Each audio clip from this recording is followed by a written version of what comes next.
하나님께서 우리에게 일터와 기업을 주신 거 정말 감사한 일입니다. 그리고 우리가 같이 일하는 직원들 정말 감사한 거고요.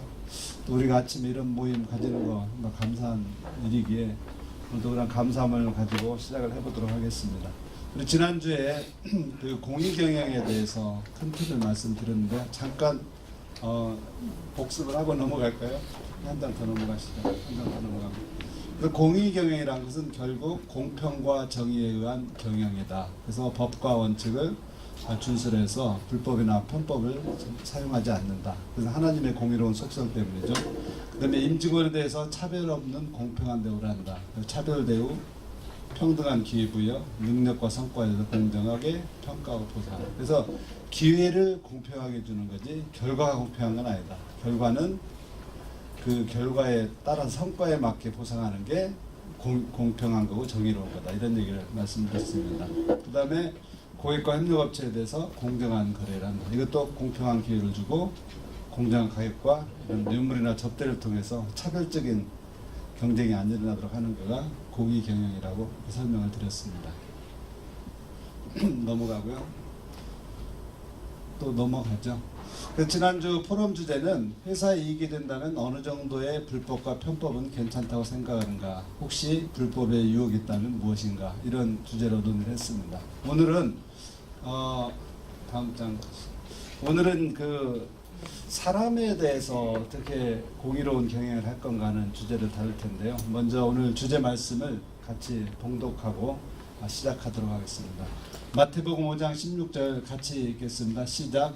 이같이 너희 빛이 사람 앞에 비치게 하여 그들로 너희 착한 행실을 보고 하늘에 계신 너희 아버지께 영광을 돌리게 하라.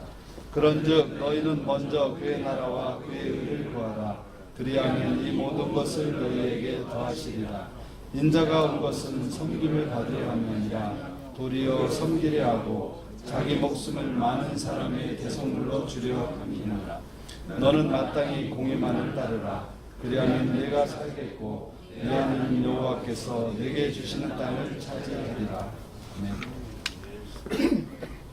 자, 공평하고, 그래서 오늘은 사람에 대한 관리에 좀 집중하는 시간을 갖도록 하겠습니다. 공평하고 정의로운 인사관리인데 결국은 그 핵심 주제인 것 같아요. 어떻게 사람들을 공정하게 대우하고 그 사람들에게 유익을 끼칠까 하는 질문에 대한 답이 공의에 나온 경영이라고 생각합니다. 그런 관점에서 우리가 사람에 대한 관리를 봐야 하는데 그 공평하고 정의로운 인사관리를 하려면 뭐가 내 마음의 바탕이 되어야 할까 생각해 보니까 우리가 사업을 하는 목적을 정말 돌이켜봐야 할 것 같아요. 기본적으로 사업을 하는 목적은 필요한 것을 충족하고 하나님 우리에게 주신 재능을 발휘를 해서 새로운 가치를 창출해내는 게 우리가 사업을 하는 목적이죠. 그것 통해서 나도 생활을 하고 또 사회에도 기여를 하는 이런 기업의 일반적인 기본적인 목적이 있지만 궁극적인 목적으로 돌아갔을 때 내 마음속에 이게 돈 벌기 위한 거냐,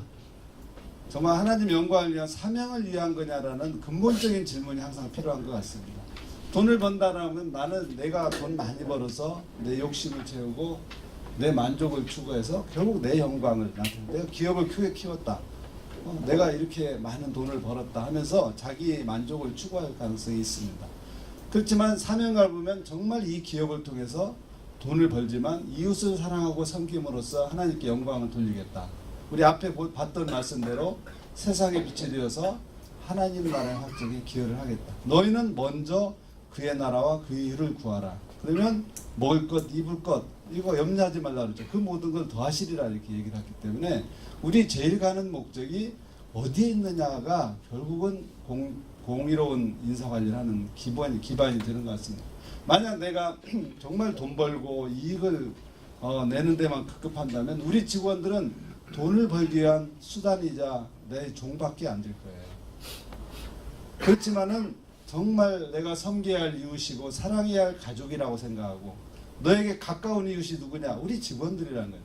그 가까운 이웃을 섬기고 사랑하는 마음이라면 어떻게 그들을 차별하고 착취하고 불공정하고 부당한 대우를 할 수가 있겠습니까? 그러니까 이 마음 자체가 우리 기업을 하는 목적이 이웃을 사랑하고 섬기는다는 그 마음에 방점을 둔다면 우리에게 모든 직원들이 정말 사랑스럽고 내가 키워주고 육성해야 할 대상이라는 거죠. 그래서 이러한 마음이 사랑의 마음이 기본에 대하는 것 같습니다. 그러면 이런 인사 원칙은 어떻게 적용해야 하냐? 공이라는 거죠. 사랑의 마음을 가진 공인 거예요. 그래서 예수님도 보니까 마태복음 나오고 마가복음에도 나오는 주제, 야고보와 요한이 이제 예수님이 십자가에 달리기 전에 여러 가지 말씀을 할 때 세베대의 아들 야고보와 요한이 예수님한테 찾아옵니다. 주님이 나라에 가시면 하나는 우편에 하나는 좌편에 앉게달라고 인사청탁을 하는 거예요. 하나님 나라에서 좋은 자리에 앉혀달라고 인사청탁을 하니까 예수님이 거부를 하시죠. 너희가 내가 마시는 잔은 같이 마시지만 너희가 어디에 앉을지는 하나님이 알아서 하실 거다, 이렇게 얘기를 해요. 근데 이것을 옆에서 보고 있던 제자들이 분을 내요. 왜 인사청탁을 하냐. 저쪽에 한 군데는 분을 낸다고 한 군데는 막 화를 낸다고 이렇게 써 있더라고요, 성경 말씀에. 우리 이러한 그 예수님의 제자들 사이에서도 이런 차별이 일어날 것 같으니까 조직이 깨지는 거죠. 그 조직이 그렇게 서로 화를 내고 분내서 이게 조직이 깨지는 모습을 봅니다. 그래서 성경에서도 보면 예수님의 그 제자들 사이에서도 이러한 승진에 대한 욕구나 자기가 더 앞서가고자 하는 욕망들이 많이 있습니다. 그래서 우리가 이런 부분에 대한 청탁이나 차별을 배제를 해야 한다는 건 우리 성경에서도 볼 수 있고, 두 번째는 그래서 이것은 기회를 공평하게 취한다는 차원으로 볼 수가 있겠죠. 청탁 때문에 그들이 먼저 좋은 자리에 앉으면 안 된다는 거겠죠. 두 번째, 그때 예수님이 뭐라고 얘기를 하시냐면은 그 인재상을 제시하죠. 너희 중에 누구든지 크고자 하는 자는 섬기는 자가 되어야 하리라, 이렇게 얘기를 했고, 그 으뜸이 되고자 하는 자는 종이 되어야 하리라, 이렇게 얘기를 했습니다. 그러니까 예수님이 제시한 인재상이라고 봐요. 그러니까 와서 청탁을 잘하고 아첨을 잘하는 사람이 아니라 섬기는 사람이어야 크고자 클 수가 있다라는 인재상을 제시하죠. 이것도 일종의 평가 기준이라고 보여집니다. 그래서 예수님께서 제시하는 자, 섬기는 자고 예수님이 본을 보여주셨던 거죠. 그래서 기업의 CEO가 어떤 자세로 일하냐가 결국은 회사의 인재상을 결정하는 거예요. 나는 그냥 내 마음대로 내 뜻대로 살면서 너희는 다른 회사 봤더니 좋은 인재상을 제시를 하잖아요. 너는 그렇게 살아라 그러면은 절대 이루어지지 않는 거죠. 앞에서는 그런 척하지만 뒤에 가서는 사장하는 대로 한다는 겁니다. 그래서 우리 스스로 인재상의 본이 되어야 하고 그것을 인재상으로 제시해야 그게 워킹하는 것 같습니다. 자, 그 다음에 그 성과에 따른 보상도 보면은 그 달란트 비율을 보면 예수님께서도 분명하게 이렇게 일한 성과에 따라서 나누어졌다는 걸 알 수 있죠. 그 어떤 종이 다른 나라에 가면서 밑에 종을 불러서 5달란트를 주고 2달란트를 주고 1달란트를 주죠. 다 아시는 말씀이지만 5달란트 준 종은 열심히 일해서 5달란트를 남기고 2달란트도 열심히 장사를 해서 2달란트를 남겼는데 1달란트나 받은 친구는 우리 주인이 무서운 사람이다. 내가 혹시 이걸 잘못해서 잃어버리면 내가 벌을 받을까 두렵다 해가지고 땅속에 묻어놓습니다. 그래서 그 주인이 왔을 때 5달란트 남긴 사람, 2달란트 남긴 사람은 착하고 충성된 종아 얘기를 하고 1달란트는 악하고 게으른 종아 이렇게 얘기를 합니다. 근데 여러분 이 얘기를 들을 때 여러분들은 1달란트 들어간 사람의 마음에 듭니까? 아니면 예수님이 공정하다고 생각합니까? 불공정하다고 생각하십니까? 여러분들 마음속에. 근데 내가 1달란트의 마음을 가지면 예수님이 불공정할 거예요. 근데 내가 5달란트를 남긴 사람이라고 생각하면 예수님이 정말 공정한 거죠. 그래서 조직에서도 누가 필요하냐라는 거죠. 5달란트를 남기는 사람의 마음으로 봐야 하는 거예요. 그렇기 때문에 좋은 성과를 낸 사람에게 좋은 보상을 하는 거가 가장 맞는 거고, 그래서 능력과 성과에 따라서 보상을 하는 게 이게 공의롭다는 거죠. 근데 그건 안 따지고 대부분은 능력과 성과 상관없이 그냥 뭐 사장들이 보고 마음대로 나눠주고 마음대로 보상하고 그것을 인정하지 않으면은 그 조직은 깨진다라는 거죠. 그래서 그게 역차별이 되는 거라고 볼 수가 있습니다. 그래서 예수님께서도 분명히 이렇게 얘기를 하셨고 그 뒷장에 보니까 양과 염소의 심판도 나와요. 그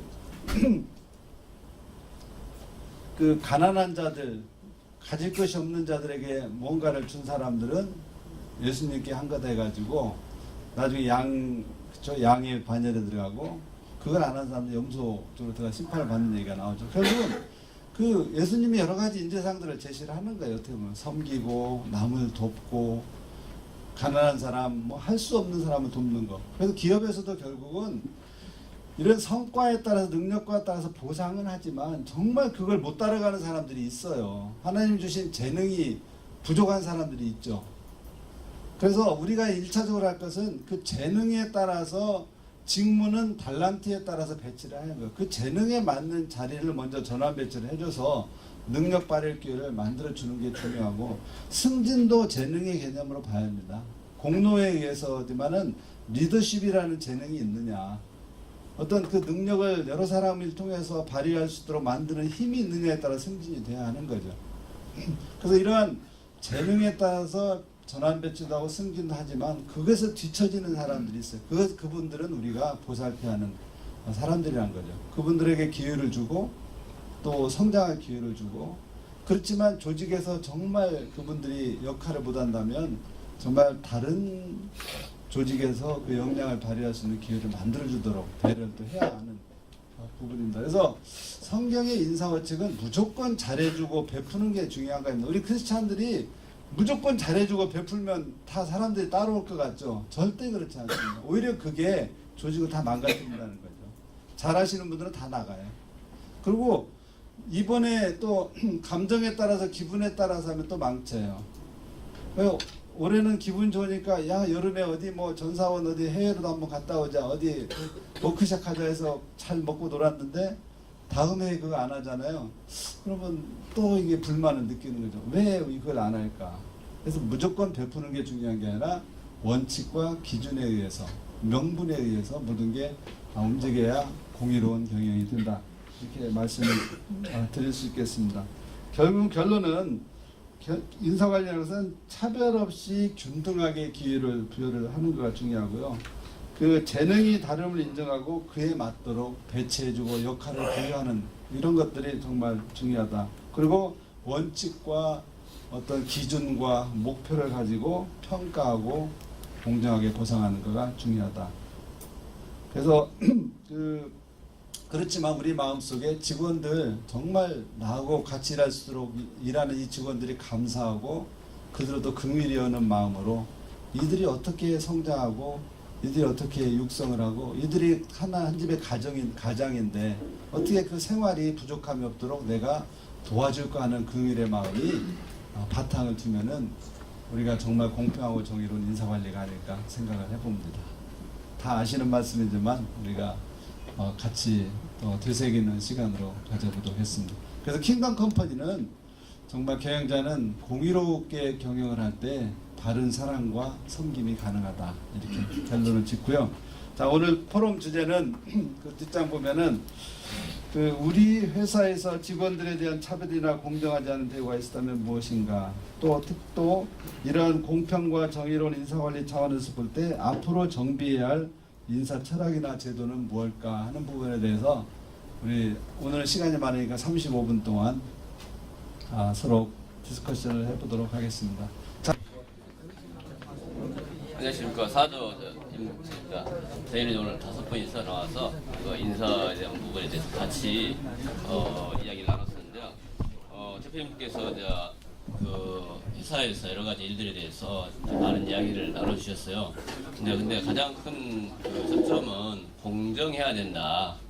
공정하지 않고 대표가 너무 일방적으로 자기 기분에 의해서 성과가 나오고 좋은 결과가 있는 직원들만 불러서 또 업무 시간 이외에 어떤 당근을 가지고 자꾸 제시하는 것들 그것들을 통해서 또 다른 직원들을 유도하고 그렇지만은 그로 인해서 직원들 간에 어떤 스트레스를 받고 또 팀이 하나가 되지 못한다. 그래서 참 대표가 그런 것에서 어떤 공정성을 가져야 된다 그런 이야기 해주셨고요. 또 어떤 대표님께서는 그 대표가 공평하게 직원들을 이렇게 대우하면은 사람 능력이 이렇게 상관없이 정말 그 직원을 배려한다는 걸 느꼈을 때 그 직원이 어떤 성과를 드러낼 수 있다. 그런 이야기 해주셨어요. 사람은 다 능력이 다 다르거든요. 능력이 있고 더 잘한다고 해서 그 사람을 배려를 많이 해주고 그렇지 않는 사람을 좀 소외하거나 했을 때는 우리 전체를 봤을 때는 결과가 나오지 않는다. 어떤 100을 채우기 위해서 능력 있는 사람 그리고 그 사람들이 큰 걸 채워주지만은 마지막 일이나 10을 채울 수 있는 사람은 능력이 없다고 생각할 그 사람을 배려해주고 그 사람이 신경을 써줬을 때 100을 채울 수 있다. 그런 말씀해 주신 대표님도 있었습니다. 이상입니다.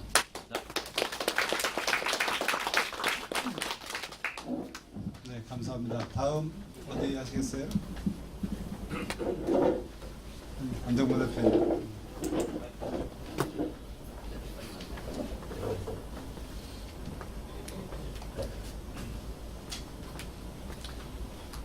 네, G7 네, 안정모입니다. 우선은 이제 저희 많은 내용들을 같이 나눴고요. 근본적으로 좀 여러 가지 사례들이 있었는데 감정적으로 대했던 부분들이 가장 많은 얘기가 나왔어요. 그러니까 원칙은 다들 있으시고 그거에 대해서 지향하시는 것들은 다 마찬가지인 것 같은데 항상 그런 감정적에서 다 무너지는 것 같아요. 그러니까 뭐 얘기를 하다 보면은 정말 얘기가 또 길어지고 그러다 보면은 되게 인격적으로 좀 이렇게 잘못된 그 대화가 이루어지거나 어떤 반응에 따라서 되게 감정이 막 올라와서 잘못된 말들이 저도 의도하지 않은 말들이 막 나가는 경우가 있는데 이런 부분들도 있고요. 그리고 어떤 차별적인 부분에서도 특히나 이제 남녀 차별이라든지 저도 이게 비슷한 실수하는 것 같은데 같은 자리에서 예를 들어서 남성하고 여성이 같이 있는 자리에서 여성에 대한 잘못된 어떤 그런 편견이 드러나거나 이랬을 때에 대한 부분들 이런 것들에서 이제 여성 입장에서 굉장히 상처를 받겠죠.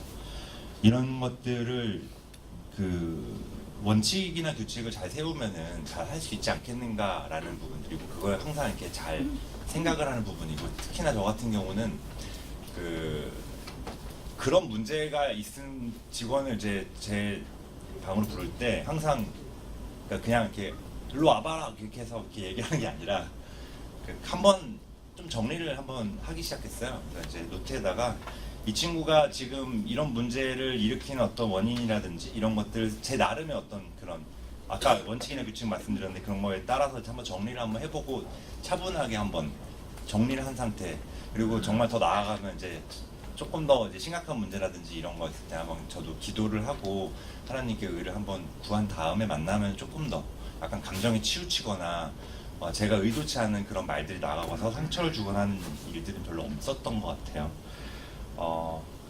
특히나 이제 제도는 이제 저희 회사를 좀 빗대서 말씀드리면 지금 자율성을 기초로 했었어요. 근데 이제 그게 모든 사람한테 자유를 준다라는 게 저는 그렇게 했으면 참 다 좋을 거라고 생각해서 했지만 사실 어떤 사람의 어떤 성격에 따라서 본질적인 어떤 그런 어떤 달란트에 따라서 그게 이렇게 폭력이 되기도 하더라고요. 그러니까 어떤 사람한테 그 자유를 줘서 되게 자유롭게 일을 할 수 있겠고 자기한테 좋은 기회가 많고 자기 승진 기회도 자기 부각할 수 있을 그런 기회들이 굉장히 많은데 그 반대인 경우 좀 소극적이거나 이런 친구들 같은 경우는 도대체 나보고 뭐 어쩌라는 건지 이 회사에서 모르겠다라고 피드백을 받은 적도 있고요. 그러니까 사실 그렇지 않다라는 사실을 깨닫고 최근에는 이제 저는 이제 그러니까 사람의 어떤 조금 개개인별로의 어떤 개성이라든지 이런 것들 조금 더 많이 생각을 해야 될 것 같더라고요. 그래서 약간 리더십이 있는 성격이 있는 친구들 중심으로는 아까 자율성을 기초로 한 어떤 관리가 필요할 것이고 반대로 이제 팔로우십이나 오퍼레이터를 더 잘하는 친구들은 더 그런 극대화 어떤 자기 본인의 어떤 그런 기술이나 이런 것들을 극대화시키는 방식으로 관리를 하는 게 어떨까 해서 지금 그렇게 정리를 하고 있습니다. 관계 속에서 이웃은 목사님 같은 경우는 관계 속에서 이제 그런 차별들을 없애야 되고 또 이제 목회를 하시다 보니까 조금 좀 기업들과 조금 많이 다르신 것 같더라고요. 그런 고민들 많이 하고 계셨던 부분들이 있었습니다. 그래서 저희 G7은 이렇게 지금 토론이 이루어졌습니다. 감사합니다. 현장의 실질적인 얘기도 나눠주셨습니다. 자, 다음은 저쪽에 이거 인터셉입니다. 나오세요.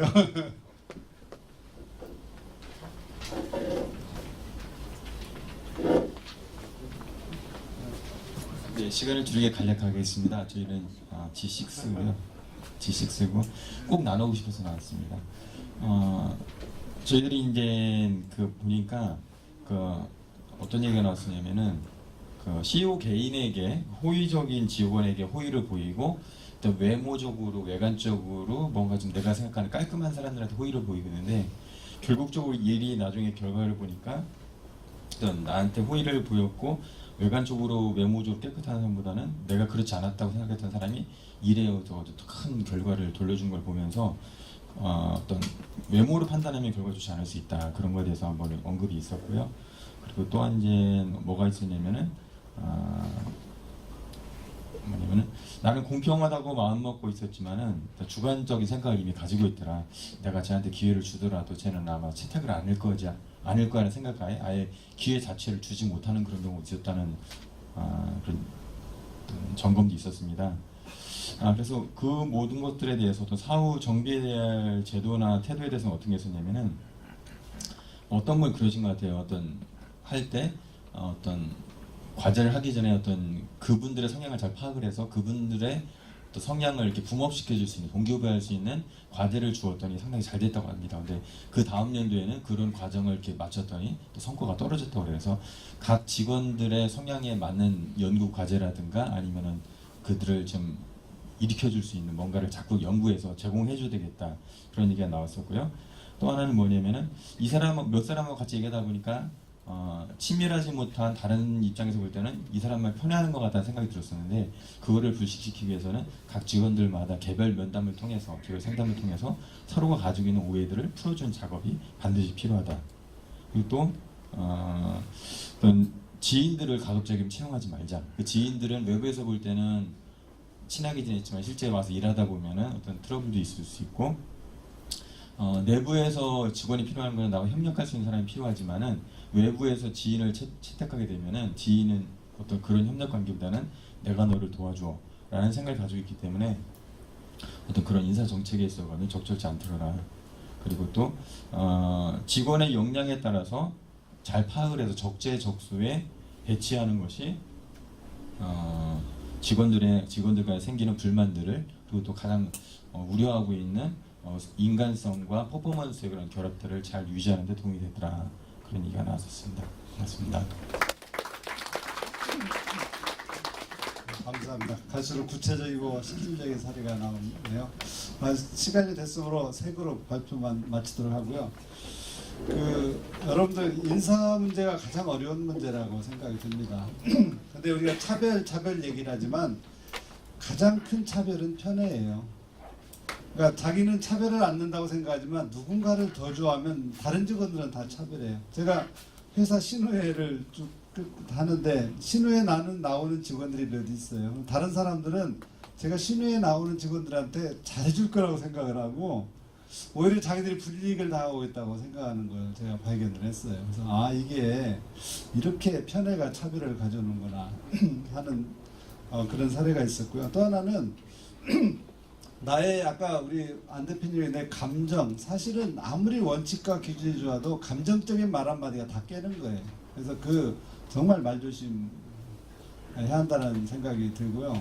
또 하나는 내가 어떤 인사 원칙을 하느냐. 저희가 회사를 투자해서 판 회사가 있었어요. 300억에 투자했는데 겨우 350억 그 원금 건진 수준에 매각을 했는데 누가 인수했냐면 아주 젊은 40대 초반에 태양광으로 돈을 번 친구가 회사를 인수해 갔어요. 근데 그분이 전 직원을 딱 모아놓고 첫 마디가 뭐였냐면 저는 저와 같이 가는 사람들과 함께 갑니다, 이렇게 얘기를 했어요. 이게 인사 원칙이었던 거예요. 그러다 보니까 그 말은 나 잘 따르고 내 말 잘 듣는 사람하고 같이 가지 능력과 성과는 상관없다, 이 얘기를 한 거고, 실질적으로 그 친구는 자기 말 잘 듣는 이런 자기 사람을 심는 데 집중을 했어요, 회사에. 자기가 인수를 하다 보니까. 그러니까 좋은 애들이 다 떠나가지고 1년 6개월 만에 회사가 사실은 법정관리 들어가 버렸어요. 괜찮은 회사가 그 인사원칙 한마디에 회사가 망가지는 거예요. 저희가 봤어요. 이건 제가 뒤로 들은 거예요. 이분이 첫 마디가 그거였던 거예요. 그러니까 우리가 한 마디가 각 직원들의 어떤 생각을 보완하는 건 너무 중요하다는 얘기죠. 또 하나는 제가 첫 마디 얘기했지만 공평하지 못하다. 우리 상사는 공평하지 못하다. 우리 회사는 공평하지 못하다. 이게 대부분의 직원들이 느끼는 불만이에요.